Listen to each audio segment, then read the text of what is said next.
Recording.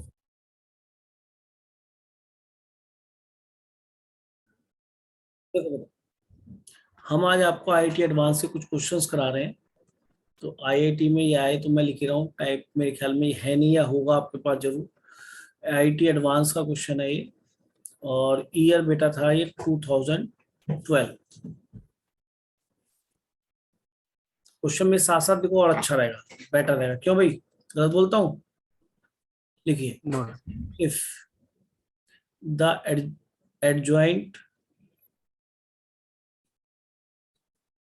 adjoint of a 3x3 matrix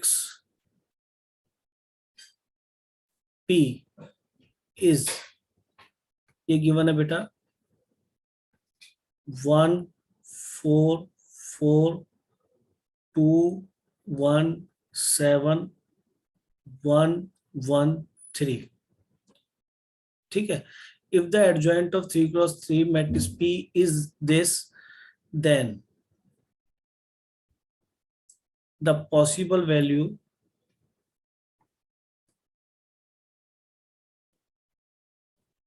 या possible value नहीं, values भी हो सकता है, यानी इसका मोर देन 1 में आंसर आया हुआ of determinant of P is और R, यानी ये मोर देन 1 ट्रू में था।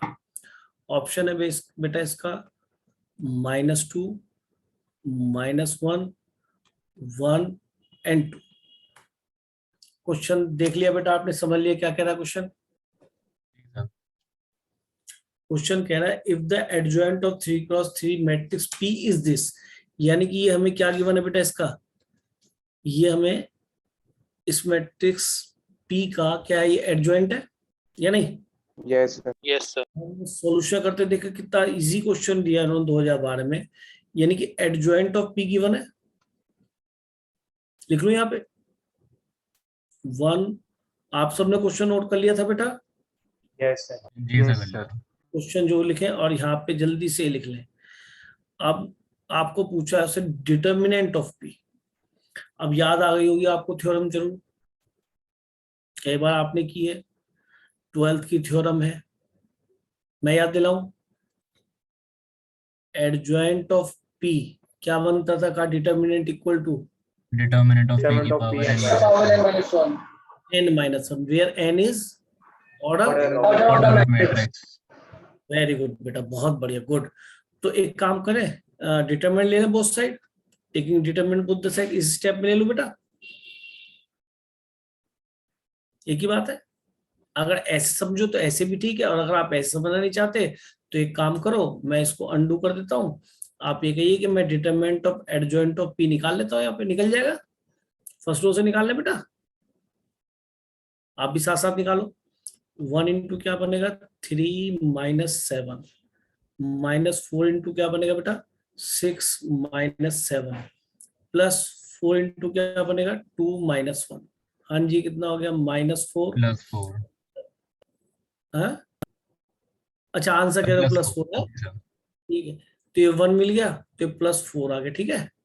और ये कितना हो गया बेटा 4, आपने ठीक बोला तो बिल्कुल, ये इससे बेटा कैंसिल हो गया। ये आपको एडजॉइंट ऑफ P का डिटरमिनेंट मिल गया, और according to this theorem we can write क्या 4 equal to determinant of P, और इनको क्या पुट करना है बेटा 3। तो डिटरमिनेंट ऑफ P की वैल्यू क्या आ गई बेटा +-2। 2। तो जो वो कह रहा था इसमें ऑप्शन नंबर डी, और कौन सा 2 हो गया बेटा ऑप्शन नंबर ए। बताइए कोई दिक्कत? तो नो सर। मुझे लगता नहीं कोई इसमें खास क्वेश्चन है, क्लियर भी हो गया होगा आपको सभी को अच्छी तरीके से। चले Yes, नेक्स्ट क्वेश्चन बेटा। Sir A and D correct है ना? अच्छा, अब हाँ बेटा ए एंड डी करेक्ट है। हम प्रीवियस पेज पे आते हैं। देखिए इसके अंदर में एक आता है क्वेश्चन, ये भी दे रखा है इन्होंने एडवांस 2011 का, एक ही क्वेश्चन ले रहे हैं। देखिए बहुत सारे क्वेश्चन होते हैं, है ना, तो समय लगता है इन्हें करने में। ऐसा नहीं कि एकदम सारे काम हो जाएंगे, आप चाहें कि बहुत जल्दी जल्दी सारे काम हो जाए, ये पॉसिबल नहीं है। लेकिन हाँ, अगर धीरे धीरे हम प्रयास करते रहेंगे तो धीरे धीरे हम सीखते रहेंगे। अब जैसे समझना इस क्वेश्चन में क्या कह रहा है, वो ध्यान से पहले क्वेश्चन नोट कीजिए, मैं साथ साथ इसके अंदर समझा रहा हूँ क्वेश्चन क्या कह रहा है। क्वेश्चन कह रहा है let M be a 3x3 matrix, ठीक है, कोई दिक्कत नहीं। यानी यहाँ पे एम लिखा हुआ है और ये कॉलम मैट्रिक्स है और ये कॉलम मैट्रिक्स है, फिर दूसरा एम इक्वल टू ये दे दिया, फिर तीसरा एम इक्वल टू ये दे दिया, then the sum of diagonal entries of M. तो क्वेश्चन जल्दी से नोट कर लीजिए, इक्वेशन ये नोट कीजिए, दूसरी इक्वेशन ये नोट कीजिए, तीसरी इक्वेशन ये नोट कीजिए।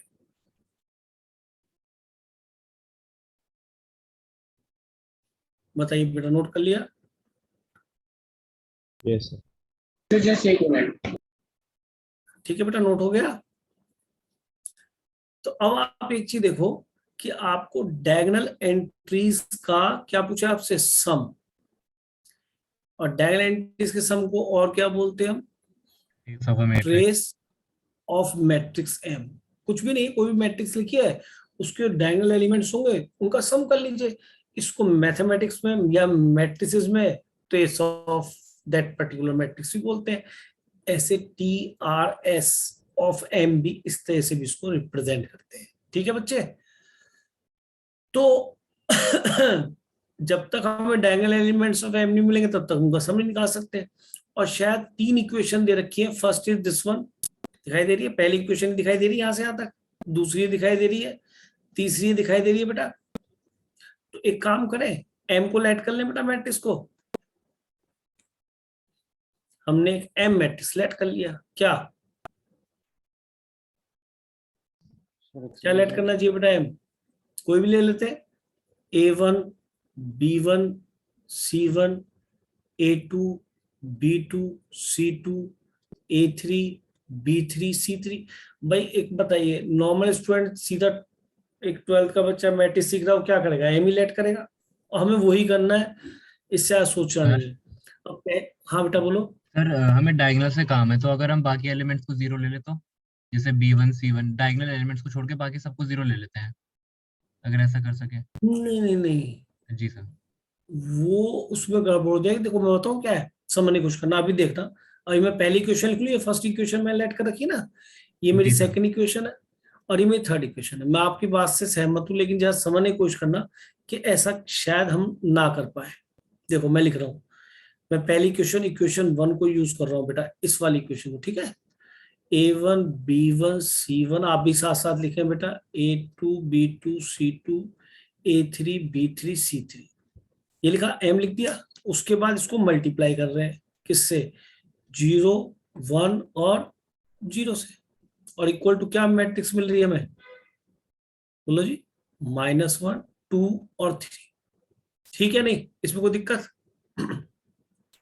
वो बात अलग है कि मुझे ये वाले डायगोनल एलिमेंट से मतलब है या नहीं, क्योंकि इन्हीं डायगोनल जी सर। एलिमेंट्स का मुझे क्या निकालना है, सम। कम। ये बोल रहा हूँ, तो काम तो थोड़ा ही है। लेकिन आप यहां से देखो, जब आप इसको मल्टीप्लाई करते हैं इससे, तो मल्टीप्लाई पहले रो लेते हैं फिर कॉलम से मल्टीप्लाई करते हैं, तो शायद आपको 3 इक्वेशन मिल जाएंगी। A1 इंटू 0 0 हो गया, B1 इंटू 0 तो B1 हो गया, है ना, इक्वल टू क्या मिल जाएगा, -1। आप जानते हैं इक्वेशन नंबर 1 मिल गई। अब दूसरी रो उठाओ, दूसरी रो मल्टीप्लाई करेंगे इससे, क्या मिलेगा बेटा, A2 इंटू 0 फिर B2 इंटू 1 प्लस ये भी 0 मिल गया, इक्वल टू किसके इक्वल आ गया बेटा, 2 के।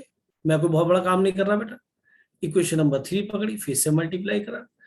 अब बताइए रोल आ गया ना बेटा इनका, जी सर। यस आ गया सर। ना, A3 B3। तो चलो B3 की वैल्यू क्या मिल गई बेटा, यहाँ से 3 के कंपेयर होगा 3 आएगा, ठीक क्या हो गया। जी सर। अब इक्वेशन नंबर हम उठा लेते हैं बेटा जी, कौन सी, 2।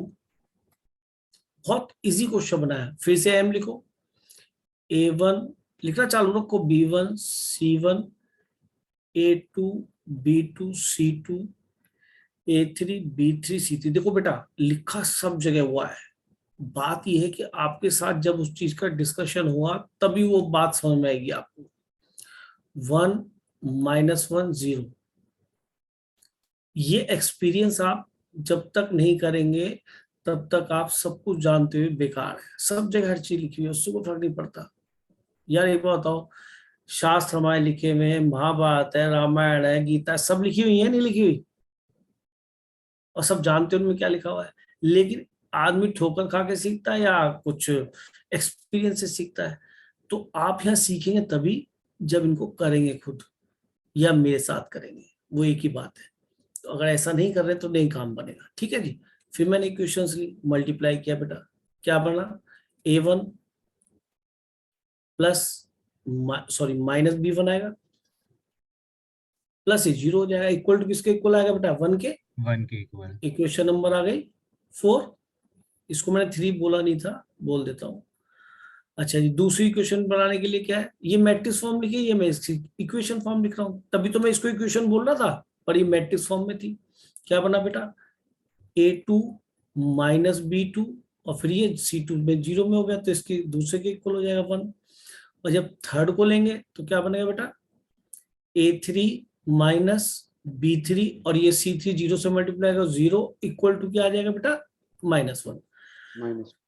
चलो जी, अब b1 की वैल्यू अगर यहाँ पे -1 रख दूं, यहाँ से उठा के बेटा, समझ रहे हो, यहाँ -1 टू b1 की वैल्यू, तो इससे इंप्लाइज a1 कितना आ जाएगा बेटा, बोलो। b1 की वैल्यू -1 रखी तो +1 हो गया, जी सर। कट गया, a1 कितना आ गया, 0। आ जाओ इक्वेशन नंबर 5 पे। यहाँ से b2 की वैल्यू निकालो, यहाँ 2 रखो, उधर गया तो क्या बन जाएगा 3। तो इंप्लाइज a2 की वैल्यू कितनी आ गई, 3। वैसे ही मेरे लिए रिक्वायर्ड भी नहीं है, फिर भी निकाल दिया, चलो 3 आ गया। लेकिन मेरे लिए c3 रिक्वायर्ड है, चलो वो भी यहाँ से नहीं मिल रहा, तो अभी ना करूँ उसके साथ कुछ भाई, ना मुझे जी b3 सर। चाहिए ना मुझे b2, तो मैं इसको छेड़ ही नहीं रहा। अब मैं अपनी इक्वेशन नंबर किससे बात कर लूँ भाई, 3 से। Third equation. थर्ड इक्वेशन क्या कह रही है, मैट्रिक्स फॉर्म में लिखिए, इसे इक्वेशन बोलना चालू करो प्लीज। यहाँ पे वेरिएबल्स होते हैं जो अननोन होते हैं, यहाँ फिर एक इक्वेशन आती है। जब हम मैट्रिक्स मेथड में इक्वेशन सॉल्व करते थे तो नहीं लिखते थे बेटा ax इक्वल टू बी, याद आ रहा है। जी सर। अरे यहाँ पे a होती थी, ये x होता था, ये b होता था, याद करो। जैसे x equal to B assume कर देते थे। हाँ, तो यहाँ पे ऑलरेडी मामला दे रखा है। अब इक्वेशन नंबर थर्ड से बात करते हैं, ठीक है जी। तो इक्वेशन नंबर थर्ड में m को फिर रखा, क्या, a1 b1 c1 a2 b2 c2 and a3 b3 c3। देखो बेटा, एडवांस के पेपर में एक क्वेश्चन करने में भी अगर समय लगता है, समय के बाद आपके 4 नंबर अगर फिक्स आते हैं तो बल्ले बल्ले। 4 नंबर का मतलब कितनी रैंक मानते हो, कम से कम 4 नंबर आने का मतलब कम से कम 4 या 5,000 रैंक आप आगे पीछे हो जाते हैं, ठीक है ना। इसलिए क्वेश्चन करना मैटर करता है, वहां एक एक नंबर मैटर करता है। क्या बनेगा भाई, a1 plus b1 plus c1 equal to क्या मिलेगा, 0। फिर ऐसे ही क्या मिलेगा बेटा, a2 plus b2 plus c2 भी 0। फिर a3 b3 c3 भी क्या आ गया 12। जो पड़ गई भी a3 b3 ये है जी sir. Equation number 6। Equation number 6 कर रहे हो तो पता पड़ेगा बेटा।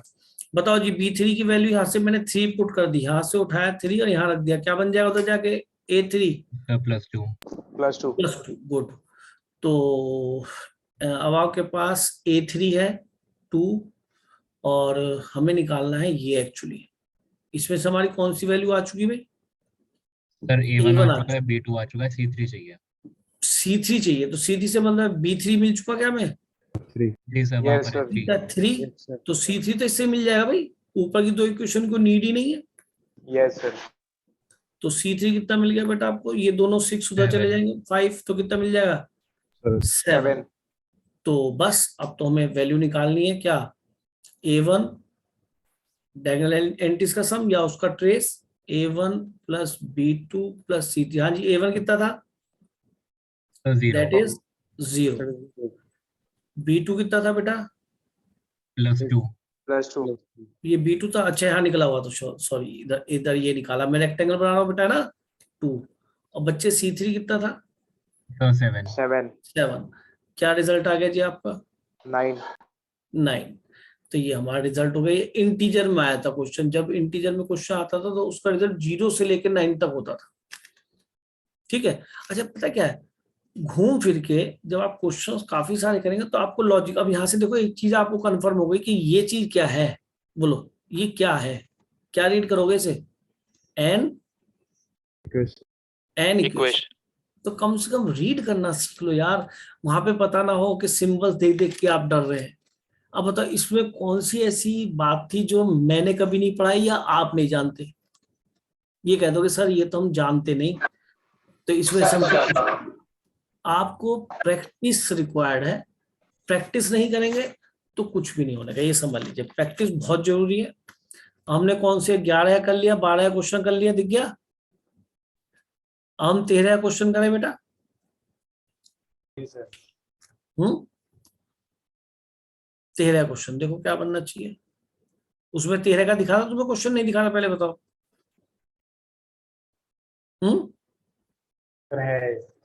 था एक आया हुआ एडवांस बड़ा स्क्यू सिमेट्रिक सिमेट्रिक वाला, देखे 13 का देखो, मैट्रिक्स खुली हुई है इसमें 13 कौन सा है, 7 यार ये तो टुच्चा सा पी स्क्वायर, ये तो कुछ भी नहीं है, इसे 13 करा दूंगा मैं, इसमें 2 मिनट लगने वाले हैं। फिर भी चलो करा, इसको भी कर लेंगे। मैं थोड़ा सा टफ की तरफ जाना चाह रहा हूँ, वो जो क्वेश्चन है। अच्छा चलो नहीं है इसमें, एक मिनट डॉक्यूमेंट्स में जाता हूँ, अगर वहां मिल जाए तो, वहां मिल जाए तो। ये क्या खुला हुआ था हमारा, मैट्रिक्स, क्या पता डिटर्मिनेंट में टाइप्ड हो वो, है ना। इसमें देख लेते हैं क्या देख रहे हैं, 2013 क्वेश्चन क्वेश्चन नंबर देख रहे 53 है तो हैं। Question number 53। अच्छा तुमने खोल रखा है, जी सर 53 है। देखो 53 देखते हैं। Yes 2013 question. आपको मैं मतलब ये फील कराना चाह रहा हूँ कि इस तरह से क्वेश्चंस नहीं बनते कि हम ये सोचें या पता नहीं हुआ बनेगा। अपने उसी जेन्युइन मेथड से जो आप पढ़ते हैं उससे ही करो क्वेश्चंस को, आपके क्वेश्चंस होंगे पक्का। ठीक है जी, अब तेजी के साथ इस क्वेश्चन को भी आप नोट करें और थोड़ा क्वेश्चन पे ये ध्यान लगाना है कि क्वेश्चन में क्या दे रखा है।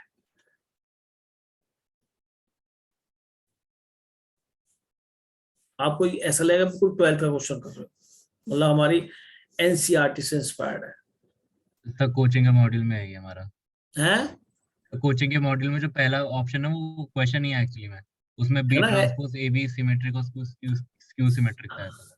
पर इसमें पता है क्या लिख दिया यहाँ पे, इसमें थोड़ी सी नोटिस करने वाली बात यह है कि दुष्ट ने एक तो मोर देन वन ट्रू हो गया क्योंकि इजोरा लिखा गया, फिर उसके बाद क्या हो गया कि नॉट करेक्ट। आपको नॉट करेक्ट निकालना है, करेक्ट नहीं निकालना। तो मुझे ये बताओ, अगर ध्यान से देखो तो 4th ऑप्शन में थ्योरम याद आती होगी आपको, मैंने आपको पढ़ाया था। 4th ऑप्शन को नोट की कर लीजिए जरा। लॉ लगेगा मगर इसमें गलत है, पता नहीं। बेटा आप कौन बोल रहे हैं, आपकी आवाज बिल्कुल नहीं आ पा रही साफ। हाँ आपकी आवाज साफ नहीं आ रही, आप नेट का थोड़ा देखो ध्यान से। मैंने थ्योरम पढ़ाई, हाँ बेटा आ रही है। अब सुनिए, एडजॉइंट ऑफ एम एन मैंने क्या पढ़ाया था, किसी बच्चों को थ्योरम याद हो तो बताएं। Adjoint of M into adjoint of M. हाँ वेरी गुड। एडजॉइंट ऑफ पहले एन आता है, रिवर्सल लगता है इसमें भी, इनटू एडजॉइंट ऑफ एम आता है। तो ये तो कन्फर्मेशन उल्टा लिखा है, पहले एम लिख दिया और फिर एन लिखा है, तो ओब्वियसली ये तो फॉल्स है नहीं। Yes. और अगर ये फॉल्स है तो फॉल्स ही उसने पूछा है, एक्चुअल में ये हमारा आंसर हो गया या नहीं। एक और सुनो, क्योंकि हमारी जो करेक्ट थ्योरम है दैट इज दिस वन, कि adjoint of M N is equal to, reversal चलता है, पहले एन लिखेंगे फिर एम लिखेंगे, ठीक है। तो adjoint of N into adjoint of M चलेगा। अच्छा इसके अंदर एम एन और पी आ जाएगा तो उसी तरह से रिवर्सल चलेगा। बता दूं एक बार, adjoint of M N into P आ गया तो क्या लिखोगे इसके अंदर, adjoint of P adjoint of P adjoint of N into adjoint of M, ऐसे चलेगा, ठीक है। तो ये तो अलग चीज हो गई। तो यहीं से हमें पता पड़ गया कि ये फॉल्स है, और अगर ये फॉल्स है, फॉल्स उसने पूछा विच आर नॉट करेक्ट, तो ये एक्चुअल में हमारा आंसर की तरफ जाएगा, ठीक है नहीं। अब हम ऑप्शन नंबर डी को चेक कर चुके, कोई दिक्कत नहीं। हम ऑप्शन नंबर ए के लिए चलते हैं। ये तो एकदम दिख रहा था ना, देखते दर्शन हो रहे थे। अब ये देखो पार्शियली मार्क्स मिलते हैं, तो यहाँ पे आपका +1 मिल गया। कई बार वो पूरे को गलत नहीं मानते, कई बार हर बार उन्होंने मार्किंग को चेंज किया है। अब यहाँ कहता है दिस इज अ सिमेट्रिक और skew symmetric according as M is symmetric. अगर एम इज सिमेट्रिक और स्क्यू सिमेट्रिक, यानी कि अगर एम सिमेट्रिक होगा तो ये वाली मैट्रिक्स सिमेट्रिक बनेगी जो ये वाली मैट्रिक्स है, और स्क्यू सिमेट्रिक होगा एम तो ये स्क्यू सिमेट्रिक बनेगी। ये चाह रहा है। तो हम तो जानते हैं इस बात को, शायद अगर सब बच्चों ध्यान हो, किसी मैट्रिक्स का अगर हम ट्रांसपोज लेके उसके बराबर लिया है तो कैसी होती है बेटा वो? सिमेट्रिक। और अगर किसी मैट्रिक्स के ट्रांसपोज को उसके माइनस टाइम्स के बराबर लिया, -(x) का, तो क्या बन जाती है वो? Q symmetric. इससे ज्यादा तो शायद कुछ नहीं है। ठीक है, हम फिर से स्टार्ट हो गए भाई। कैसे? हमने ऑप्शन नंबर ए देखा और इसको लेट कर लिया एक्स मैट्रिक्स। क्या? एन, अरे तो खेल खेल में करो, मतलब पेन लेके नहीं, बिल्कुल भी जितना है उतना करो, ऐसे पढ़ना है, ज्यादा दिमाग लगाना, जो आता है उसको तो करेंगे यूज। अब मुझे इसका ट्रांसपोज लेना, चेक करना है इसके बराबर ये आता है नहीं आता, प्रोवाइडेड मैं एक बार एम को सिमेट्रिक लेके चलता हूं ना। तो मैंने एम को क्या ले लिया बेटा? सिमेट्रिक। और अगर सिमेट्रिक ले लिया तो क्या मिल गया मुझे? एम ट्रांसपोज किसके बराबर होगा बेटा? एम के। ये मैंने अपना केस 1 उठा लिया और मैंने यहां से इसका ट्रांसपोज निकाला। जब ट्रांसपोज लेंगे तो बोथ साइड ट्रांसपोज आएगा बेटा, ठीक बोल रहा हूँ? निकाल क्यों रहा हूँ कि सर देखना चाहता हूँ ये मैट्रिक्स का बिहेवियर सिमेट्रिक है या स्क्यू सिमेट्रिक है। ट्रांसपोज लिया, अब इसमें भी रिवर्सल लॉ लगता है प्रोडक्ट वाले में। तो पहले इस वाले एन पे ट्रांसपोज आएगा, फिर इस वाले एम पे ट्रांसपोज आएगा, फिर इस वाले एन ट्रांसपोज का ट्रांसपोज क्या बनेगा भाई? एन। वेरी गुड, याद है ना, सब पढ़ा है। एन। अब जरा देखो एम कैसी है? सिमेट्रिक। तो एम ट्रांसपोज किसके बराबर हो गया भाई? एम। तो आप ये बताइए क्या ये दोबारा से एक्स जैसी नजर आ रही है? Yes sir. तो एक्स ट्रांसपोज तो एक्स के बराबर आ गया। इसका मीनिंग अगर एम सिमेट्रिक है, देखो क्वेश्चन की तरफ ध्यान दो, एम सिमेट्रिक है तो ये भी सिमेट्रिक है। बात ठीक? अच्छा अब ध्यान से सुनो, अगर मैं इसका केस 2 लूं कि एम कैसी है? एम कैसी है? अगर मैं एम को स्क्यू सिमेट्रिक लूंगा तो यानी कि इनडायरेक्टली मैं क्या कहना चाह रहा हूं? M transpose equal to minus M. और अब मुझे अगेन फिर से चेक करना है what is the behaviour of X, और एक्स मैंने फिर से लिख लिया। अब एक चीज मुझे बताओ, अगर मैं एक्स का ट्रांसपोज अगेन लूंगा taking transpose both the side, तो एग्जैक्टली जैसा लेफ्ट में लिखा हुआ वही चल रहा है, बिल्कुल सेम ही है। ट्रांसपोज आएगा रिवर्सल से आएगा, लेकिन यहाँ पे एम ट्रांसपोज के क्या दिखाई देने लगेगा? माइनस। तो ये स्केलर बाहर आ जाएगा, स्केलर मतलब नंबर विच इज -1, ये बाहर आएगा। तो मेरे ख्याल में ये दोबारा से किसके बराबर आ गया बच्चों? ऊपर देखो, एक्स के बराबर। एक्स के बराबर। तो मेरे ख्याल में एक्स ट्रांसपोज एक्स के -x के बराबर आ गया। तो ये बात भी सत्य हो गई कि अगर स्क्यू सिमेट्रिक है एम, क्वेश्चन की तरफ देखो बेटा, एम स्क्यू सिमेट्रिक है तो ये वाली मैट्रिक्स भी कैसी है? Skew symmetric. तो भैया ये भी ट्रू हो गया, और अगर ये ट्रू हो गया, हमें तो नॉट करेक्ट पूछा, तो ये भी आंसर नहीं है। करने का तरीका पकड़ रहे हैं नहीं पकड़ रहे बेटे बताओ? Yes sir. है ना?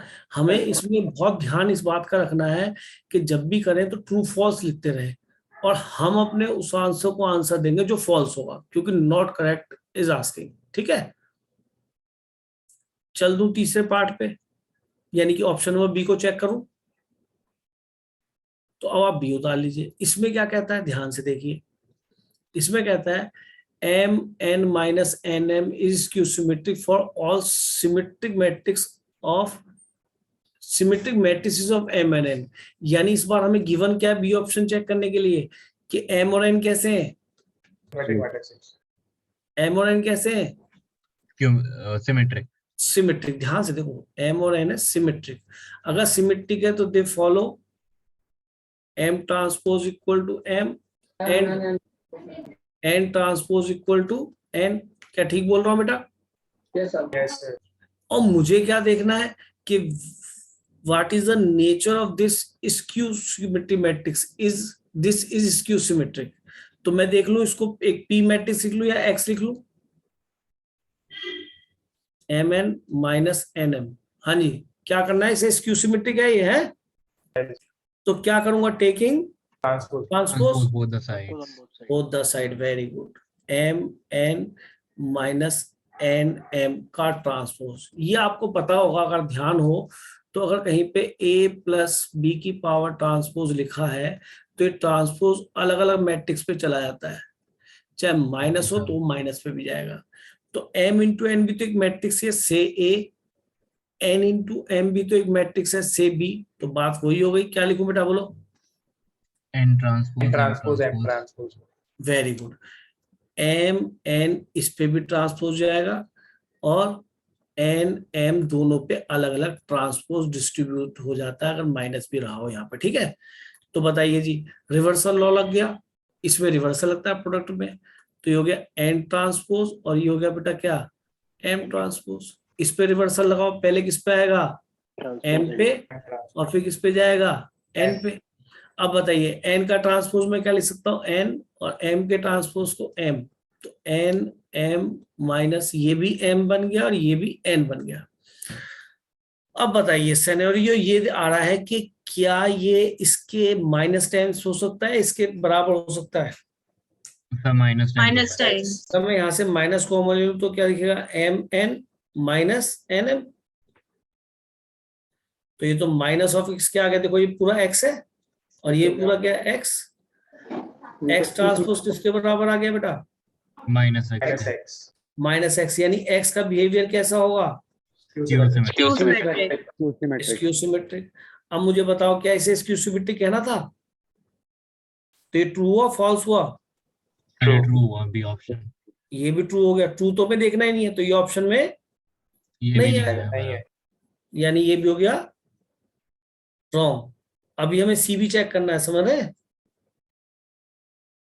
अब सी में क्या कहता है, M N is symmetric for all symmetric matrix of M N N. अब की बार हमें क्या गिवन है, एम और एन कैसे मैट्रिक्स है बेटा, सिमेट्रिक। दिखाई दे रहा है, अंडरलाइन करो, दिखाई दे रहा है, Yes, sir. एम और एन हमारी कैसी है, सिमेट्रिक मैट्रिक्स। तो एम इंटू एन मैट्रिक्स के बारे में जानना चाह रहा है, तो अगेन मैं ऊपर ले जाता हूँ इसको, यहाँ पे सॉल्व कर लेते हैं सी ऑप्शन को।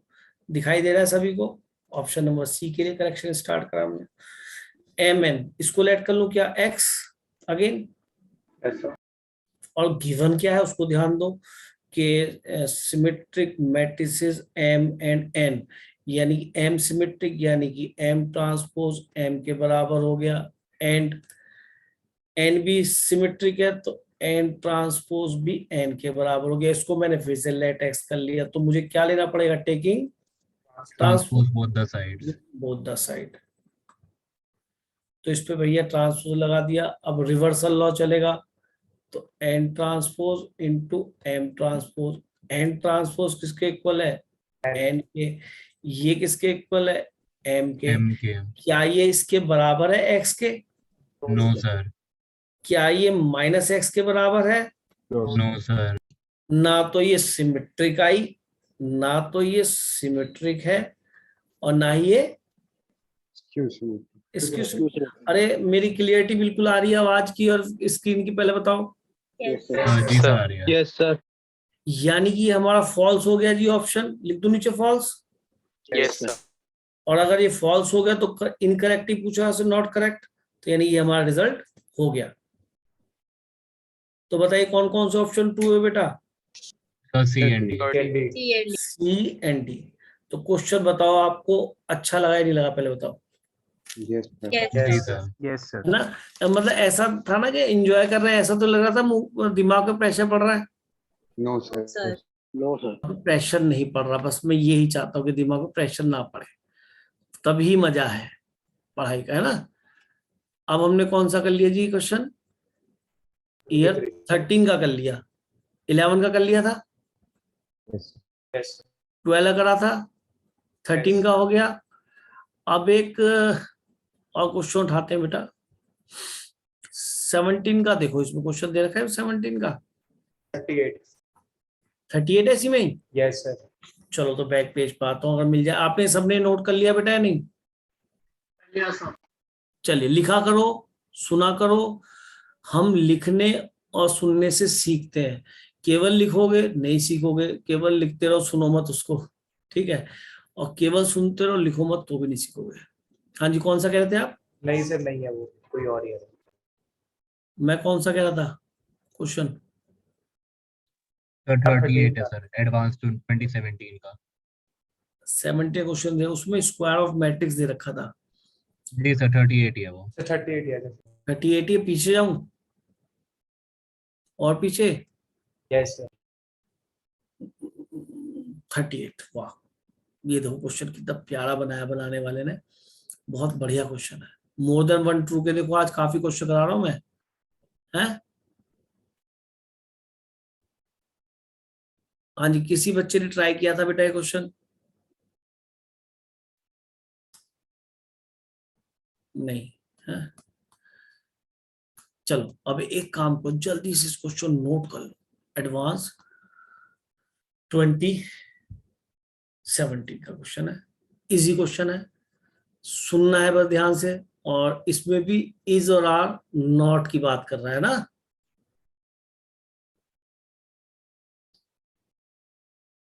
इसमें भी इज और आर नॉट की, यानी कि मोर देन वन ट्रू में गया और फॉल्स वाले को करेक्ट मानना ना आंसर। जी सर। Yes. तो थोड़ा सा नोट कर लो सारी मैट्रिक्स, तो आपको थोड़ा आइडिया होगा। अमन समझ में आ रहा है क्या कर पढ़ा रहा हूँ? शर्मा जी पक्का? अयान अली समझ में आ रहा बेटा? Yes sir. अच्छा ठीक है। देव, Yes, sir. ध्रुव सक्सेना, यस सर। हर्षिता तो खैर बोल ही रही है। कनिका तू बता, चुप कैसे है? Yes sir. मर्दुल तो खैर बोल रहा है, कोई दिक्कत नहीं। Palak, yes sir. चलो। Shivam Goswami, Yes, sir. अबे फॉर्म में आए ऐसे कि। Tanisha Jain, yes sir. पक्का? Yes sir. तूने थ्योरम पढ़ भी रखी है, वैसे ही यस सर कर रही है। नहीं सर, आप जो पढ़ा रहे हो साथ साथ वो समझ में आ रहा है। चल जितना हो सके कर, तूने पढ़ तो नहीं रखा, पर इतना कर जो कर सकती है, ठीक है ना? यस अच्छा सर। चलो, अब जरा यहाँ पे इस क्वेश्चन को आप सभी नोट भी कर चुके हैं, इस बहाने आपसे थोड़ी बात भी हो गई है ना। आप क्वेश्चन देख लेते हैं, सॉल्यूशन देखिए क्या कह रहा है। इसको 2-3 बार क्वेश्चन पढ़ रहा है। Which of the following is और आर? इज और आर को भूल जाओ, इजी बोल दो। Not the square of 3x3 matrix with real entries. पहली बात तो रियल एंट्रीज होंगी जो भी होंगी, और ये जानना चाह रहा है अगर ऑप्शन नंबर ए की तरफ देखें तो ये किसका स्क्वायर नहीं है, यानी कि ये दो मैट्रिक्स को मल्टीप्लाई करके आया, यही कहना चाह रहा है। पहले बताओ, ये समझ में आती है? जी सर। एक बार और बोलूं, कोई पी मैट्रिक्स थी, हमने पी इंटू पी करा, और ये वाली मैट्रिक्स आ गई। कौन सा? ऑप्शन नंबर ए को लिख रहा हूं भाई। कुछ शायद ये वाली बात हो रही है, दोबारा पढ़ लो। ये कह रहा है which of the following is not square of. हम पहले स्क्वायर ऑफ देख लेंगे, फिर नॉट भी मिल जाएगा, नहीं है तो square of the matrix this 3x3 matrix with real entry. देखो रियल एंट्री यानी कि हमें मैट्रिक्स के एलिमेंट को आयोटा ओमेगा में नहीं ले जाना, मतलब किसी भी इमेजिनरी नंबर में नहीं ले जाना। ये कह रहा है which of the following are not the square of 3x3 matrix. अगर मैं ये कहने लगूं ये इसका स्क्वायर, पी का स्क्वायर करने से ये आता है, तो इसका मीनिंग ये हुआ कि ये पी और पी को मल्टीप्लाई करके जो बना ये पी का स्क्वायर बना। और ये पूछा कि पी का स्क्वायर कौन सा नहीं है, वो पी मुझे नहीं पता। सुनाई दे रहा है? Yes, sir. कोई बच्चा समझाना चाहेगा? मुझे थोड़ा कम समझ में आया, कोई बच्चा समझाएगा? हर्षिता समझाओगी? Yes sir. क्या सर ये जो बताओ? मैट्रिसेस दे रखे हैं ये किसी दो मैट्रिक्स के प्रोडक्ट से बनी है जो सेम है, मतलब स्क्वायर के। स्क्वायर के, तो उसमें पूछा which is not the square, उसमें से कौन सा नहीं है और कौन सा है, हमें दोनों ही निकालना पड़ेगा। यानी कि मुझे 4 ऑप्शन चेक करने पड़ेंगे नहीं? Yes sir.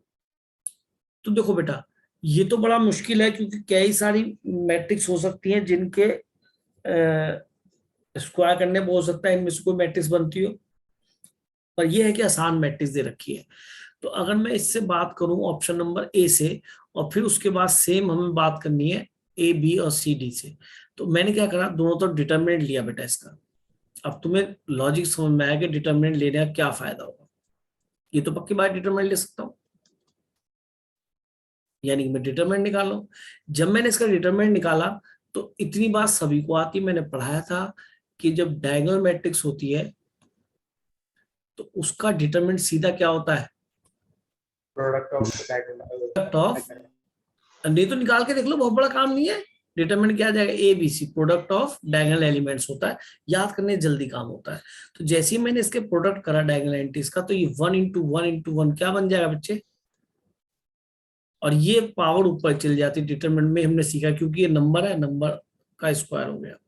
तो डिटरमिनेंट ऑफ पी की वैल्यू क्या आ गई भैया, प्लस माइनस 1 या नहीं। +-1। Yes sir. क्या हम इससे कुछ कंक्लूड कर सकते हैं? सर बोलो। ऐसी अगर- मैट्रिक्स एग्जिस्ट करेगी? सर जैसे हमने डिटर्मिनेंट उसका निकाला, तो हम्म। डिटर्मिनेंट ऑफ पी का स्क्वायर जो हमने निकाला वो 1 आ रहा है, और अगर वो नेगेटिव वैल्यू आ रही है अगर, तो वो डिटर्मिनेंट नहीं हो सकता, मतलब वो मैट्रिक्स एग्जिस्ट नहीं कर पाएगी ऐसी। क्यों डिटरमिनेंट नेगेटिव क्यों नहीं आ सकता बेटा? सर डिटर्मिनेंट ऑफ पी का स्क्वायर हमारा डिटर्मिनेंट ऑफ एक्स आया है, तो स्क्वायर अगर किसी का नेगेटिव नहीं आ सकता ना, रियल एंट्री की बात कर रहे हैं तो। बिल्कुल, यानी कि डिटरमिनेंट ऑफ पी को 1 तो ले सकता हूँ। जी सर, यस -1 भी ले सकते हैं। जरा एक बार और इसी बात को बोल दो आप, मेरे ख्याल में बिल्कुल सही बोल रहे हो जैसा मुझे लग रहा है, एक बार बोलो। जी सर, हमने करा क्या, जैसे मैट्रिक्स है, इस मैट्रिक्स का जो डिटर्मिनेंट है वो तो 1 आया है, और ये इक्वल है पी के स्क्वायर के डिटर्मिनेंट के। हम्म। अब सर अगर ये जो पी के डिटर्मिनेंट ऑफ पी का जो स्क्वायर है, अगर वो नेगेटिव वैल्यू आ जाए तो पॉसिबल ही नहीं है।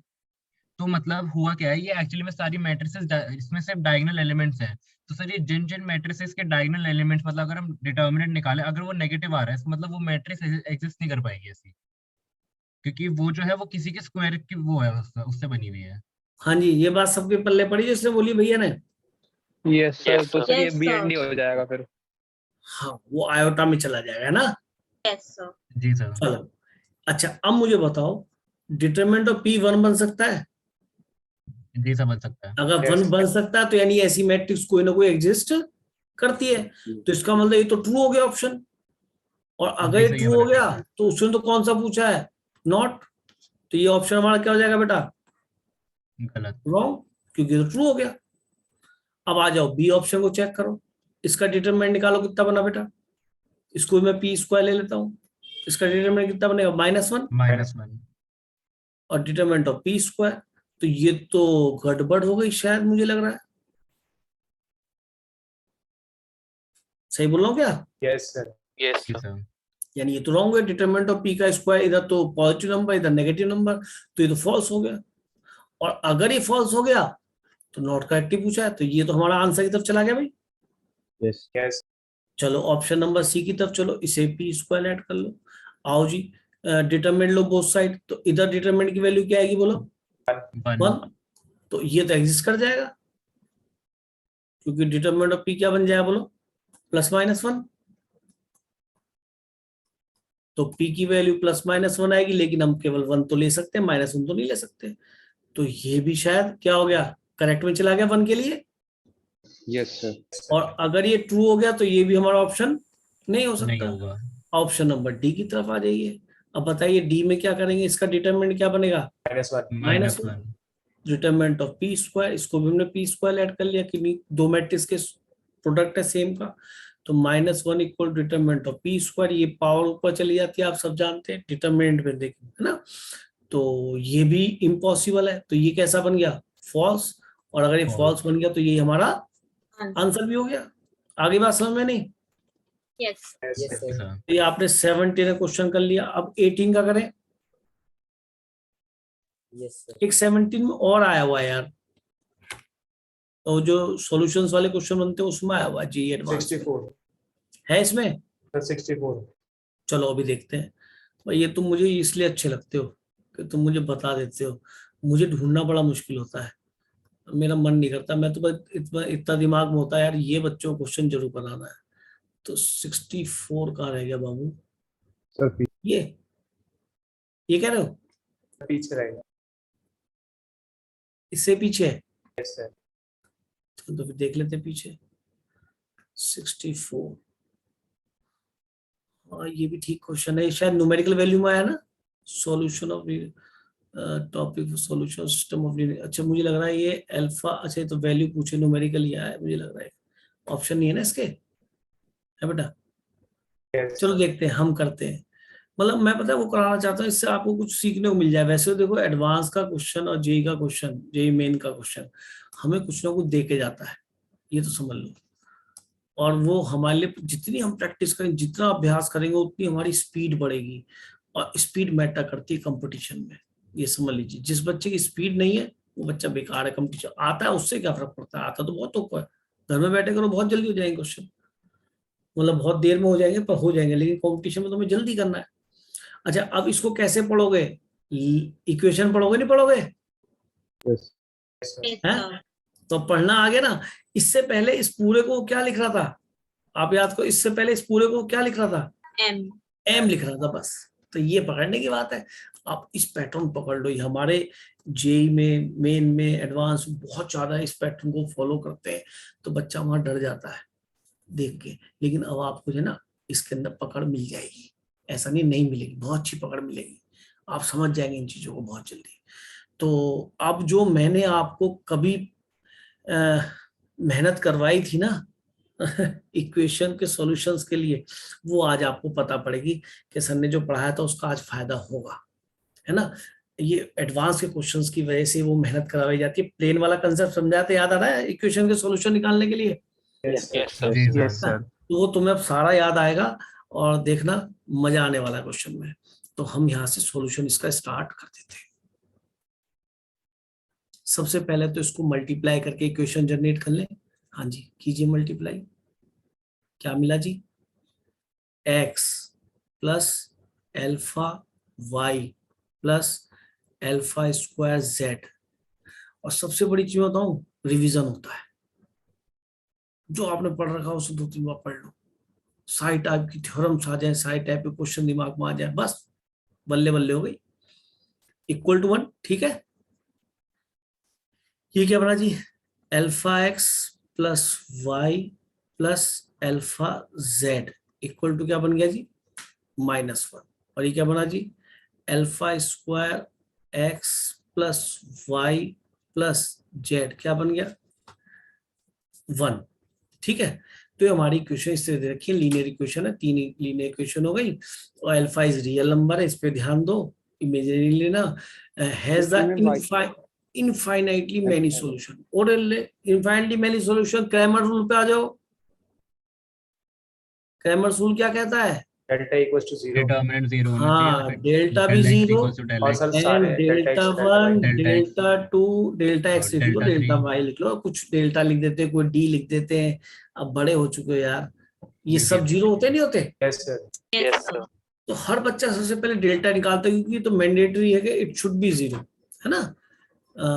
ठीक है, बस नो सॉल्यूशन में नॉट इक्वल टू 0 आता है, यूनिक में भी नॉट इक्वल टू 0 बनता है नहीं, है ना? याद है नो सॉल्यूशन में क्या आता है? This is not equal to 0 आता है यूनिक में, और नॉट नो सॉल्यूशन में क्या आता है? Delta One is equal to non-zero. 0 अगर बनता है, डेल्टा 0 है तो डेल्टा और इनमें से कोई एक नॉन जीरो। Non-zero. यस। ठीक है, गुड, आपको पूरी मेमोरी है। यही तो चाहिए, अब अप्लाई करते देखो मजा आएगा। हमने डेल्टा की वैल्यू कैलकुलेट करना स्टार्ट कर दिया, बहुत यूज होता है। सर हाँ बोलो बेटा। सर वहाँ पे थर्ड इक्वेशन में अल्फा वाई आएगा। यहाँ पे अल्फा वाई, वेरी गुड भाई, ये ऐसे बच्चे मुझे चाहिए। बिल्कुल, देखो मैट्रिक्स उतारने में अगर गड़बड़ हो जाएगी, जल्दी से इसका डेल्टा निकालने क्या बनने वाला है, ऐसे निकल जाएगा, है? Yes, sir. चल ले, तो 1 इंटू फर्स्ट रो से एक्सपेंड कर रहा हूँ बेटा मैं, तो 1 इंटू क्या बनेगा?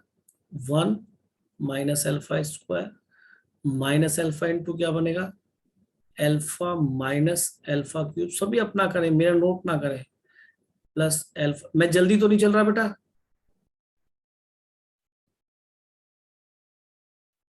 हाँ जी ठीक लिखा है क्या आपने? Yes, sir. तो अगले स्टेप में यहाँ तो हो गया 1, यार ये मच्छर काट रहा है, 1 माइनस अल्फा स्क्वायर, यहाँ से एक अल्फा और कॉमन लीजिए तो alpha square 1 minus alpha square. Thank you जी।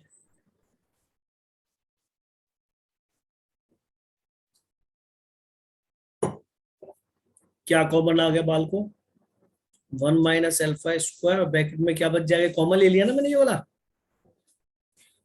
क्या बच गया? 1 प्लस अल्फा स्क्वायर, ये बनेगा क्या? तो होल स्क्वायर बनेगा 1 माइनस अल्फा स्क्वायर का। एक मिनट, कहाँ पर बेटा? सेकंड स्टेप में आपने माइनस की जगह प्लस लिख दिया यहाँ पे बीच में। Yes sir. ये माइनस ही तो आएगा यहाँ पे। इसके नीचे जब आपने उतारा 1 माइनस अल्फा, अच्छा ये प्लस लिख दिया मैंने, जादू कर दिया, ये तो मेरा स्टाइल है। चलो जी कोई बात नहीं, 1 माइनस अल्फा स्क्वायर का क्या बन जाएगा यहाँ पे? Whole square. Whole square. ठीक है जी, तो काम हमारा सही बनता चला जा रहा है, कोई टेंशन नहीं है। और हमने क्या करा, 1 माइनस अल्फा स्क्वायर को 0 रखा, तो डेल्टा 0 करना, तो 1 माइनस अल्फा स्क्वायर 0, तो अल्फा की वैल्यू क्या आ गई बेटा? Plus minus 1। अब ये IIT एडवांस का कार्यक्रम इतना बुरा है कि बच्चा क्या करेगा, न्यूमेरिकल वैल्यू एक रिजल्ट आना है, अब 0 से 9 तक जो भी रिजल्ट बनना है, तो अगर आप 1 रखते हो तो 1 रखने पे तो रिजल्ट मिल जाएगा कितना कितना? 3, और -1 रखते हो तो कितना मिलेगा बेटा? 2। अब बच्चा यहाँ पे कंफ्यूज, -1 रखा तो 1 ही तो मिलेगा। Yes sir. -1 2 बोल रहा था कोई बच्चा, तो 1 मिलेगा। तो सर क्या रखें कि सर अभी आपने काम भी अधूरा करा है। कैसे कि सर आपने तो चेक किया ही नहीं कि जो है डेल्टा 0 तब भी हो सकता है नो सॉल्यूशन हो, तो यानी कि इसके अंदर पेच फंसा हुआ है। कहीं ऐसा तो नहीं है अल्फा इक्वल टू 1 के लिए या -1 के लिए नो सॉल्यूशन जा रहा है, किसके लिए मैनी सॉल्यूशन जा रहा है? तो देखो बेटा, एक अप्रोच है, उसको ध्यान रखना, जो मैंने आपको प्लेन्स के बारे में सिखाया था। जरा सुनिए 2 मिनट के लिए, आपको एकदम क्लियर हो जाएगा। मैंने अल्फा को 1 लिया बेटा, और जैसे मैंने यहाँ पे अल्फा को 1 लिया तो इक्वेशन मुझे कैसी दिखने लगी, इस पे ध्यान दो। ये दिखने लगी x plus Y plus Z equal to 1, पहली इक्वेशन ये दिखी। दूसरी क्या दिखी? x plus Y plus Z equal to -1। तीसरी क्या दिखी? x plus Y plus Z equal to 1। ग्रंथ समझ में आ रहा है क्या लिख रहा हूं? और अगर मैंने आपको पढ़ाया था तो उसमें कुछ कहानी ऐसी थी कि अगर ax, अब यहां से बच्चा फिर अगर d1 d2 d3 या dx dy dz delta x delta y delta z निकालेगा तो परेशान हो जाएगा, बहुत लंबा है। लेकिन मैंने आपको प्लेन की एक अप्रोच सिखा रखी है। इक्वल टू का d लिखा है और एक a1 b1 c1 d1, और ये बेटा a2x। जबरदस्ती नहीं, हर चीज इसलिए पढ़ा के चलता हूँ ताकि आपकी स्पीड बने। वहां स्पीड मैटर करती है कंपटीशन में। अगर यार डेल्टा 1 डेल्टा 2 निकालने लगा तो मैं तो परेशान हो जाऊंगा इसी काम में, 3 केस सोल्व करने पड़ जाएंगे। पता पड़ा डेल्टा x 0 आ गया, डेल्टा y भी 0 आ गया, पता पड़ा बाद में पता डेल्टा z 0 नहीं आया, तब आपने कहा सर ये तो नो सॉल्यूशन में चला गया, तो मैं अल्फा की वैल्यू 1 नहीं ले सकता। एक बार और बोलूं, जो बात मैंने बोली है सुनाई दे गई? क्योंकि कंडीशंस आपको नोन है। तो अब मैं यहाँ पे जाना चाह रहा हूं, पहले तो ये समझिए क्या ये दोनों प्लेन सेम है या नहीं? Yes sir. Yes sir. Physically ये 2 प्लेन ऐसे हैं जो एक के ऊपर एक है। एक छोटा बना दो, वैसे तो इनफाइनाइट प्लेन होते हैं, पर मैंने एक के ऊपर एक ऐसे दिखा दिए। और मैंने ये पढ़ाया था अगर 2 प्लेन में आप ये कह दें a1 upon a2 equal to b1 upon b2 equal to c1 upon c2 है और not equal to d1 upon d2 है, तो दे आर पैरेलल प्लेन। पढ़ाया था नहीं पढ़ाया था? Yes sir. और अगर ये रेशियो बराबर होगा तो फिर तो सेम प्लेन है, जैसे इक्वेशन 1 और इक्वेशन नंबर 3 में दिखाई दे रहा है, ये तो सेम प्लेन है, यानी एक के ऊपर एक ओवरलैप कर रहा है। और आप देख रहे हैं कि ये 2 प्लेन तो ऐसे, और तीसरा प्लेन कहाँ चला गया कि सर अगर हम अब इस प्लेन की तरफ मत देखो क्योंकि ये प्लेन तो हमारा खत्म हो गया। 1 और 3 में से किसी एक को मान लो कि एक एग्जिस्ट कर रहा है, क्योंकि एक तो एक के ऊपर आ ही गया, तो उसको तो भूल जाइए। अब रही बात इन दोनों प्लेन्स की कि क्या रही सर बात कि सर ये 2 प्लेन तो ये बन ही गया, तो इसको भूल गए हम एक मिनट के लिए। अब इन पे बात करी तो क्या a1 अपॉन a2 बराबर है, b1 अपॉन b2 बराबर, c1 अपॉन c2 बराबर है? क्या d1 अपॉन d2 बराबर है? No sir. तो अगला प्लेन इसके पैरेलल ऊपर कहीं है, तो तो बताइए क्या तीनों प्लेन में कोई भी एक कॉमन पॉइंट मिला? No no sir. सर, अगर नहीं मिला तो क्या मिल गया? No no solution. सॉल्यूशन। हाँ जी, कुछ याद आया देवेश? Yes sir. ये ऐसे ही नहीं पढ़ाया गया था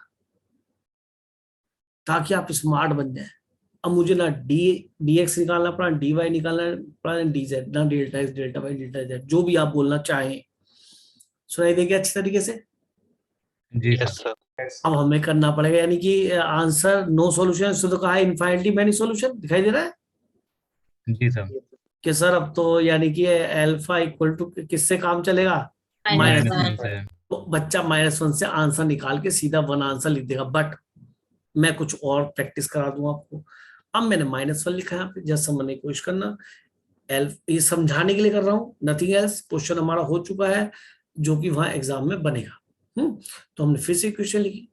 कौन सी लिखी जी? यही वाली। और अल्फा को क्या रख दिया? -1। इसमें बहुत कम समय लगेगा। मैं तो टाइम जरा बोल बोल के ज्यादा ले रहा हूँ, लेकिन इतना टाइम नहीं लगने का। आप ऐसे नहीं सोचना। तीसरी क्वेश्चन क्या बेटी? बेटा यहाँ रख रहा हूँ, सुनाई भी दे रहा है नहीं? Yes sir. x minus y plus Z equal to 1। अब नोटिस करो कि इक्वेशन नंबर अगर 1 और 2 की बात करूं इसमें, तो इसमें माइनस से मल्टीप्लाई कर दो, इक्वेशन सेम है नहीं है? Yes sir. तो ये प्लस हो गई, या ऐसे लिख के दिखा दूं माइनस से मल्टीप्लाई करने पे इक्वेशन सेम है। किसके सेम है? ये दोनों सेम है। जी सर। तो यानी ये तो ऐसा है कि एक प्लेन ये और एक उसके ऊपर प्लेन है। मैं ठीक बोला? अब ये देखो कि या तो आप ये ले लो या फिर ये ले लो, क्योंकि ये तो दोनों सेम है। अब इस वाले प्लेन की बात इसके साथ करते हैं, क्योंकि ये दो प्लेन तो एक के ऊपर एक हो गए। इनके तो दोनों के इनफिनिटी मैनी सॉल्यूशन है, बट तीसरा प्लेन इसके अगर पैरेलल हो गया तो नो सॉल्यूशन होगा, इंटरसेक्ट कर गया तो मैनी सॉल्यूशन। तो इसमें से मैंने ये इक्वेशन ली और एक ये इक्वेशन ली, और दोनों में देखा क्या a1/a2 is equal to b1/b2 आ रहा है? जी सर। क्या c1/c2 आ रहा है? जी सर। क्या d1/d2 आ रहा है? जी सर। और ये तो तीसरा प्लेन भी क्या है? कोइंसाइड। तो यार तीसरी इक्वेशन भी सेम ही है, तो देखा ही नहीं मैंने ध्यान से। ओ सॉरी। यस तो सर। ये तो सारे के सारे प्लेन कैसे हो गए? एक के ऊपर एक ही हो गए। एक के Yes, ऊपर एक sir. है। सब पे कॉमन पॉइंट बहुत सारे हो गए, तो इनफिनिटी मैनी सॉल्यूशन पे चले गए। किसके लिए? Alpha equal to minus Yes, -1 के माइनस। लिए। तो बताइए क्वेश्चन में इंटरेस्ट आया नहीं आया बेटा? बढ़िया क्वेश्चन, इजी क्वेश्चन, और कुछ सिखा के जा रहा है। जो हमने पढ़ा उसको अप्लाई करा रहा है। अंश सो गया क्या? अंश गायब है। सुन रहा है? अच्छा अच्छा अच्छा। भूख तो नहीं लग रही? नहीं सर, नहीं अभी टाइम हुआ। अभी मैं बोर तो नहीं कर रहा मैं? नहीं सर। चलो तो अब एक थोड़ा सा और अच्छा क्वेश्चन देखें। 18 का देखना बेटा, क्वेश्चन कौन सा लिखा है? 68। अरे यार तुम तो सच में गजब के बच्चे हो। मैं क्यों में कराना चाह रहा था 18, ये तो नहीं है अभी। नीचे। अच्छा नीचे, सॉरी सॉरी सॉरी सॉरी। ये तो लंबा पड़ जाएगा। और कोई 18 में क्वेश्चन आया हुआ है देखना, आगे देखना जरा। इसमें और 18 में क्वेश्चन है, फोल्डर खोल के देख लो ना। एक मिनट, एक काम करता हूँ, उसमें देखता हूँ डॉक्यूमेंट्स में भी। ये क्या खोल रखा था अभी मैंने? बोलो। इसमें देखते हैं 18 में क्वेश्चन हो तो। देखना 18 में यहाँ पे कौन सा क्वेश्चन दिख रहा है। यार एक्चुअली ये गड़बड़ कर दिया से टाइपिंग, गुस्सा आती है बहुत ज्यादा। नहीं इसमें भी दिख रहा है 18 वाला क्वेश्चन, वो है नहीं जो मैं चाह रहा था कराना। और कौन सा देखें? 20 का क्वेश्चन है देखना इसमें। 20 का है क्वेश्चन को इसमें। 50। तो 50 साथ में 19 के भी 2 दे रखे हैं उसमें। 19 के भी उसमें? 50 के पास। उस वाले में जाना पड़ेगा है। Yes sir. एक बार उसमें जाते हैं, चलो।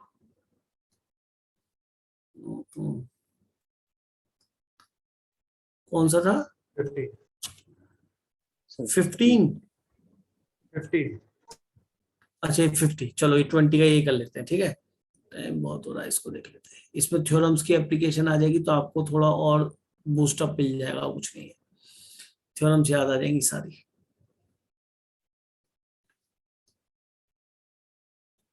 हाँ जी, पहले जो छोटा सा क्वेश्चन है इसको आप नोट कर लेंगे। दिखाई दे रहा है या थोड़ा और बड़ा करूं बेटा? यही से दिख रहा है। दे रहे हैं। ये बहुत ही गजब का क्वेश्चन बनाया आईटी ने, और ये भी मोर देन वन ट्रू है। इज और ऑलवेज दिख रहा है। आज आप नोटिस करो, मैंने जितने भी क्वेश्चन कराए कैसे कराने की कोशिश करी है, मल्टीपल चॉइस। मल्टीपल, जिसके अंदर more than one true questions हैं, और ज्यादातर मैंने एडवांस के लिए नहीं कोशिश की है। मैंने जेई मेन के क्वेश्चन नहीं लिया आज, ठीक है। तो ऐसी एडवांस की और एक आधी क्लास लेंगे तो बाकी भी निपटा देंगे, ठीक है। अरे पढ़ोगे नहीं पढ़ोगे या वैसे ही बोल रहा हूं मैं? Yes, sir. Yes sir. मेरी बातें सुनते जाओ और क्वेश्चंस को नोट करते जाओ, इसका मतलब ये है। समझे? Yes, sir. Yes. करो तो करो, क्या कह रहा है क्वेश्चन, ध्यान से पढ़ तो लिया, वैसे समझ में तो आएगा कि क्वेश्चन क्या है। सारा थ्योरम्स का एप्लीकेशन है, और ऐसे क्वेश्चन अब जेईई मेन बहुत बनने लगे हैं, है ना। तो हमें बस इनको करना है और क्वेश्चन हमारे होते चले जाएंगे। देखो थ्योरम्स को थोड़ा अप्लाई करेंगे और क्वेश्चन हमारे हो जाएंगे। ध्यान सुनना, M is 3/3 इन्वर्टेबल मैट्रिक्स, तो इसका मतलब डिटरमिनेंट ऑफ M क्या हो गया बेटा?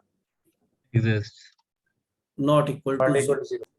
एग्जिस्ट तो करेगा ही, डिटरमिनेंट ऑफ M कुछ ना कुछ निकलेगा ही मेरे बच्चे। These are एग्जिस्ट तो inverse जरूर- exist. वहाँ A इनवर्स यानी M इनवर्स एग्जिस्ट। चलो माने आपकी बात, चलो। और I 3/3 की मैट्रिक्स, चलो आगे दे क्या रखा है सिर्फ उसमें M इनवर्स क्या है कि सर गंदा दे रखा है एडजॉइंट ऑफ, ले जा एडजॉइंट ऑफ M। और बस क्वेश्चन को बिल्कुल कूल ओवर करेंगे, है ना। इसमें समझिए कि आप 4 पार्ट कर रहे हैं। आप ये ना कहेंगे जब मैं एक क्वेश्चन में इतना टाइम लग रहा है, समझा भी रहा हूँ कर भी रहा हूँ। अदरवाइज 4 पार्ट में अगर हम यहाँ पे 10-12 मिनट भी लग जाते हैं तो गलत नहीं, कि हमारे 4 क्वेश्चन होते हैं यहाँ पे, ठीक है। हमें मार्क्स दिलाते हैं एडवांस में, और यही क्वेश्चन क्या होंगे, पार्ट बन के जेईई मेन में आ जाएंगे। हाँ जी, क्या करना चाहिए बोलो? सबसे पहले सबसे आसान इसके अंदर कौन सा ऑप्शन नजर आ रहा है बताओ? डिटरमिनेंट। B वाला। अजी वाह, बहुत बढ़िया बहुत बढ़िया। और जो डिटरमिनेंट नजर ही आ गया है तो डिटरमिनेंट लो ना बोथ द साइड, तभी तो डिटरमिनेंट हमें दिखाई देगा। Yes sir. क्या करें? Taking determinant both the side, ये इंग्लिश में लिख दिया मैंने। अच्छा, अब सारी बातें मैं मृदुल से करूंगा। एडजॉइंट ऑफ, मैं देखना चाहता हूँ मृदुल को थ्योरम कितनी याद है, ठीक है। और सबने तो बच्चों ने इन्होंने पढ़ी है अभी तो इन्हें तो याद होंगी ही। हाँ जी, तो मृदुल भाई साहब जरा बोलेंगे आप, इसकी वैल्यू क्या बनती थी? हमने थ्योरम पढ़ाई थी। Sir determinant of M inverse बनेगा 1 अपॉन डिटरमिनेंट ऑफ M। चलिए ये तो मान गए, इसमें तो कोई दिक्कत नहीं। सभी को पता है ये बात या नहीं? Yes, sir. जी सर। आपको कई बार पढ़ाया गया कि कोई M मैट्रिक्स गिवन है, उसका डिटरमिनेंट 2 है, तो उसके इनवर्स का डिटरमिनेंट उसका रेसिप्रोकल हो जाएगा, ठीक। ये कोई बहुत बड़ी चीज नहीं है, सबको पता है, प्रूफ भी कराया मैंने। अच्छा आगे की बात करो। सर डिटरमिनेंट ये 2 बार एडजॉइंट है, तो ये हो जाएगा डिटरमिनेंट ऑफ M की पावर n-1 होल स्क्वायर। अरे वाह मेरे बच्चे, गुड। देख के तो नहीं बोल रहा? No sir. बहुत बढ़िया, बस यही चाहिए मुझे। अगर एडजॉइंट ऑफ ए है, अगर उसका डिटरमिनेंट आपसे पूछता है तो डिटरमिनेंट ऑफ ए की पावर n-1 का होल स्क्वायर। बाई सिमेट्री, अगर एडजॉइंट ऑफ ए आता है, बेटा मैंने ये प्रूफ भी कराया था, याद है भाई? जी यस सर सर। याद है। Yes sir. तुम्हें भी कराया था और तुम्हें भी कराया था। मैं हर चीज प्रूफ करा के चलता हूँ, लेकिन एप्लीकेशन करते हुए बाबा प्रूफ नहीं कर सकता, लेकिन फिर भी एप्लीकेशन तो आनी चाहिए। तो यहाँ पे क्या आएगा? n-1 का होल स्क्वायर। होल क्यूब आएगा बेटा, अगर 3 बाय एडजॉइंट ऑफ आ जाए, यही होता है अभी क्या? Yes Yes, sir. sir. जी सर। यहाँ पे डिटरमिनेंट लिखा हुआ है तो क्या क्या नजर आना चाहिए आपको? डिटरमिनेंट ऑफ m की पावर n-1 का होल स्क्वायर, और where n is what? Where n is Order of order. Order. Order of matrix. Good. Order कितना गिवन है जी हमें? 3 3। तो 3 यहाँ लिखवा तो क्या बन जाएगा बेटा? 4 4. 3 को 3 - 1 2, तो डिटरमिनेंट m की पावर 4। तो मल्टीप्लाई करने ये भी नंबर बन चुका, अब ये भी नंबर। मैट्रिक्स का डिटरमिनेंट तो हमेशा एक क्या होता है, नंबर। तो नंबर डिटरमिनेंट m की पावर 5 हो गया 1, तो इसका डिटरमिनेंट ऑफ m कितना आ गया 1। 1। अब चेक हो, is this option correct? Yes. Yes, sir. तो ये ऑप्शन समझ में आ गया आपको अच्छे से? नहीं पहले बताओ। Yes sir. Yes sir. जी अब सर। ये देखो कि हमें इसके अंदर ये तो डिटरमिनेंट की तरफ से सुना, लेकिन मैंने शायद इसके लिए थ्योरम आपको और भी पढ़ा रखी है। एडजॉइंट ऑफ m क्या होता है, अगर याद हो तो? डिटरमिनेंट ऑफ m की power n minus 2 into a। Adjoint of m क्या बनना चाहिए? Determinant of A. Determinant of m determinant m की power n minus two. Two आता है इसमें, जी टू सर। आता है, टू आता है, वन आता है, टू One. आता है। सर 2 आता है। Sir, 2 आता है. टू आता है। चलो जी, मान लिया आपकी बात। इनटू m आता है, नहीं आता? यस। जी Yes. सर। अच्छा, एक थोड़ा सा याद दिला दूं, जब मैं प्रूफ कराता था तो ये बात बहुत बोलता था कि एक बार एडजॉइंट आएगा तो इनवर्स दिखाई देगा इधर की तरफ, m इनवर्स। एडजॉइंट एक बार और आ जाएगा तो फिर m की टर्म में नजर आएगा। फिर तीसरी बार एडजॉइंट आएगा, क्यों मुझे M याद है inverse। बार, क्योंकि मैंने सिखाया था कि एडजॉइंट ऑफ a इनवर्स की वैल्यू क्या सीखी है आपने? जैसे m इनवर्स क्या होता था, ये होता था, नहीं होता था? तो जरा इसे क्रॉस मल्टीप्लाई करो, एडजॉइंट ऑफ m क्या बना? Determinant of m into m inverse. तो मैं बताना चाह रहा हूं, अगर एक बार एडजॉइंट आएगा तो m इनवर्स की फॉर्म में नजर आएगा रिजल्ट। एडजॉइंट एक बार और ऑफ एडजॉइंट यहाँ पे एक बार हो जाए, समझ रहे क्या कह रहा हूं?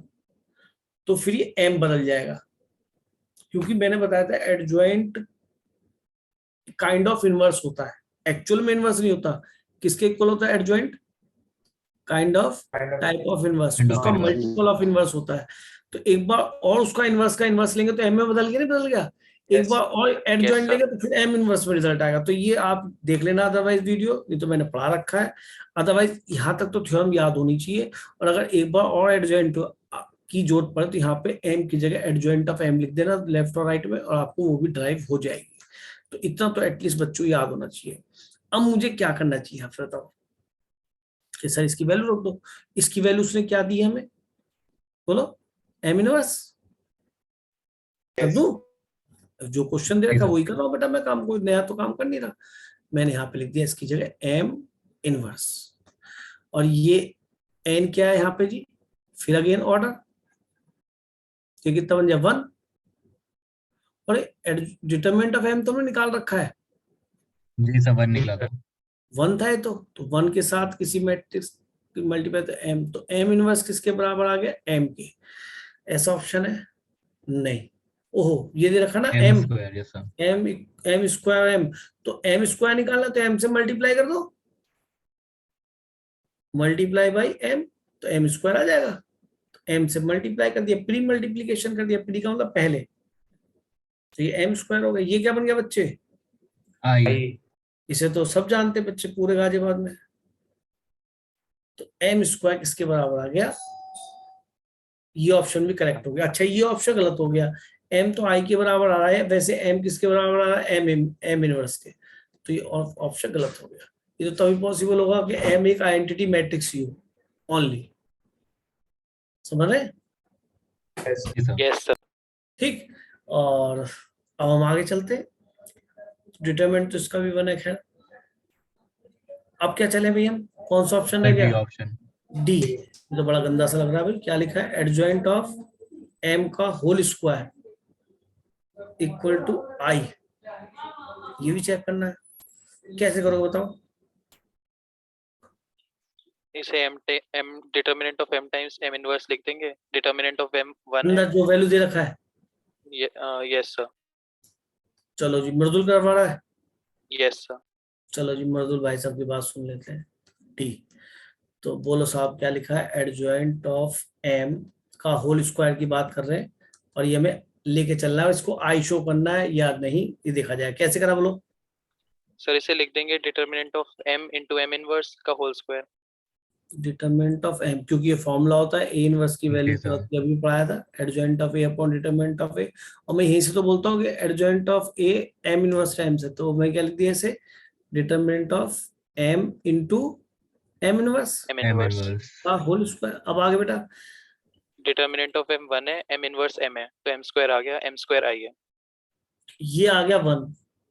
मैं एम इनवर्स भी एक मैट्रिक्स ही होती है, और एम इनवर्स हमने निकाला था ना, यस सर। एम था वो, शायद यहाँ पे निकाला है मुझे लग रहा है। एम इनवर्स तो एम के बराबर है। वेरी गुड जी जी, सब हो रहा उधर। ये तो एम स्क्वायर के बराबर आ गया, ठीक है नहीं? यस और सर। एम स्क्वायर तो आई है। m स्क्वायर i है ये। अरे वाह, क्या सॉल्यूशन यार, गड़बड़ गड़बड़ घोटाला कर दिया मृदुल तुमने, बहुत जल्दी क्वेश्चन निपटा दिया।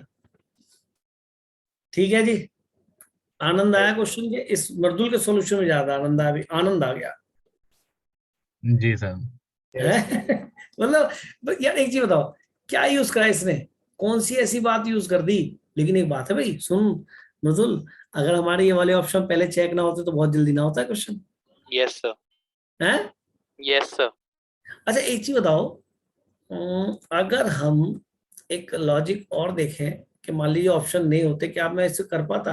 अगर ये एडजॉइंट ऑफ एम का स्क्वायर है, यही तो लेके चल रहे हैं, मैं इसे adjoint of M into adjoint of M लिख सकता हूँ, क्यों भाई? कुछ फायदा उठा सकता हूँ इससे आगे, बोलो क्या उठाऊंगा फायदा? एडजॉइंट एम तो मैंने कहीं निकाला ही नहीं, कहीं निकाला है?